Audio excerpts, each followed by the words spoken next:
थोडासा tricky question आहे, घाबरायचं नाही. आपल्याकडे क्वेश्चनला बघितल्यानंतर पहिले घाबरतो, परंतु क्वेश्चनला 3 वेळेस समजून घ्या, प्रॉपरली गोष्टी समजेल. क्वेश्चन काय आहे? कलम 370 आणि कलम 371च्या संदर्भात भारतातील असममित संघराज्य, ज्याला आपण इंग्लिशमध्ये काय म्हणतोय, असिमेट्रिकल फेडरलिझम, संकल्पनेची चर्चा करा.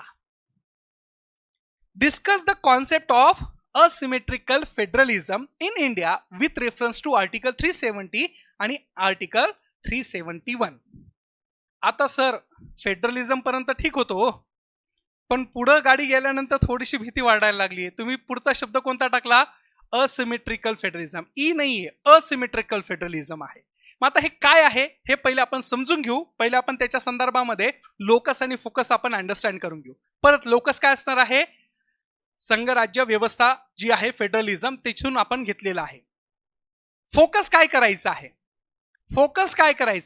फोकस ह्या प्रश्नामध्ये आपल्याला काय करायचं आहे की तुमचं असलेलं असममित संघराज्य संकल्पना स्पष्ट करायची विथ रिस्पेक्ट टू 370 आणि 371.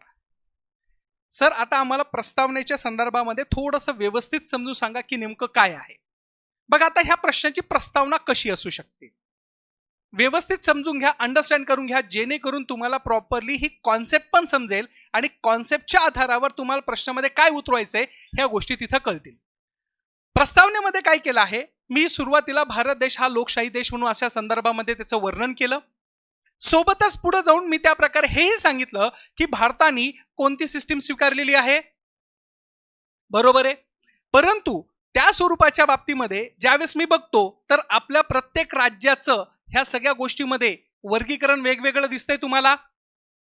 प्रत्येक राज्याची भौगोलिक परिस्थिती वेगवेगळी आहे, प्रत्येक राज्याचा ऐतिहासिक संदर्भ वेगवेगळा आहे, राजकीय सांस्कृतिक परिस्थिती वेगवेगळी आहे. Means every state is a different from the each others. मान्य करता तुम्ही?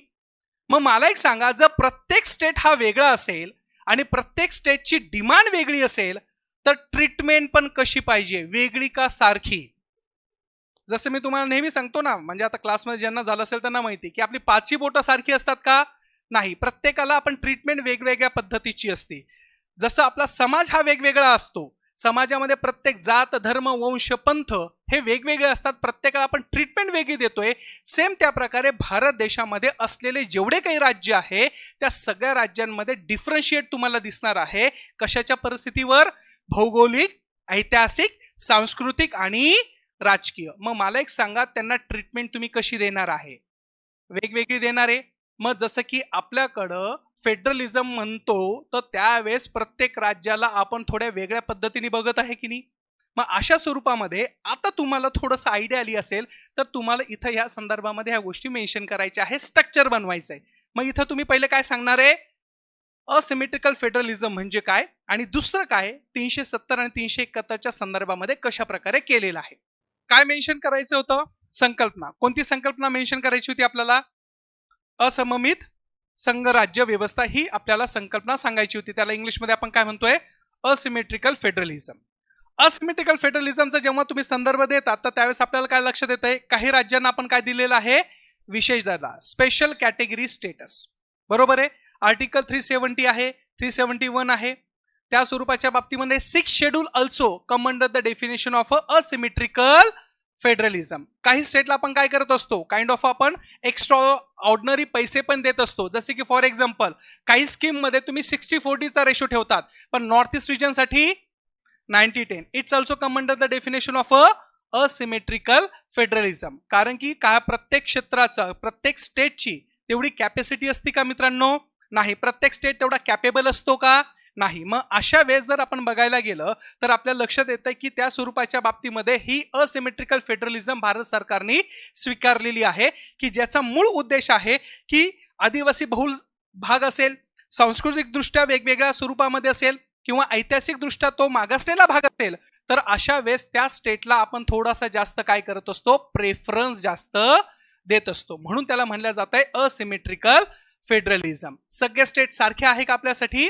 नाही. काही स्टेटला आपण प्रेफरन्स देतोय. डॉक्टर बी आर आंबेडकर सर यांनी याला काय म्हटलेलं आहे? क्वासाई फेडरल ही म्हटलेलं आहे असंही तुम्ही तिथं मेन्शन करू शकता. ठीक आहे. आता 371 ते 371 जे त्या स्वरूपाच्या बाबतीमध्ये तुम्ही तिथे मेन्शन करू शकतात काय आहे कसं आहे. 370चा संदर्भही देऊ शकत आहोत तुम्ही. त्यासोबत तुमचं 371 असेल विशेष स्वरूपामध्ये नागालँड आसाम यांचं असलेलं सगळा संदर्भ तिथं देणं अपेक्षित होतं. कळतंय का हे? अंडरस्टँड होतंय? अशा प्रकारे तुम्हाला हे मेन्शन करायचं होतं स्ट्रक्चरमध्ये, कारण की स्ट्रक्चर हे शो करतंय की तुम्हाला अपेक्षित आहे की ही सगळी उत्तरं किंवा हे सगळ्या गोष्टी तिथं येणं लिहिणं अपेक्षित आहे. ठीक आहे. आता कन्क्लुजन कसं असणार आहे? निष्कर्ष.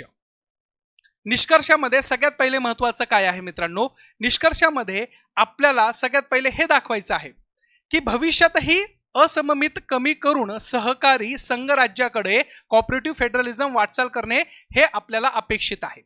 मग आता ह्या संदर्भामध्ये ज्यावेळेस आपण बघतो तर निष्कर्ष कसा असला पाहिजे? भारतामध्ये फेडरलिझम आहे, भारतामध्ये संघराज्य व्यवस्था आहे, परंतु संघराज्य व्यवस्थेमध्ये सहकारी तत्व किंवा ज्याला आपण कोऑपरेटिव्ह फेडरलिझम आहे हे आपल्याला कसं वाढवता येईल याच्यासाठी आपल्याला हे असिमेट्रिकल फेडरलिझम आपल्याला वाढवावं लागणार आहे. मग अशा वेळेस तुम्हाला इथं काय मेन्शन करायचं आहे की ह्या जर गोष्टी प्रॉपर भारताने इम्प्लिमेंट केल्या तर ऑटोमॅटिकली फेडरल कल्चर आपलं काय होऊ शकतं? प्रोटेक्ट होऊ शकतं. निष्कर्षामध्ये तुम्हाला ह्या गोष्टी तिथं सांगणं अपेक्षित होतं.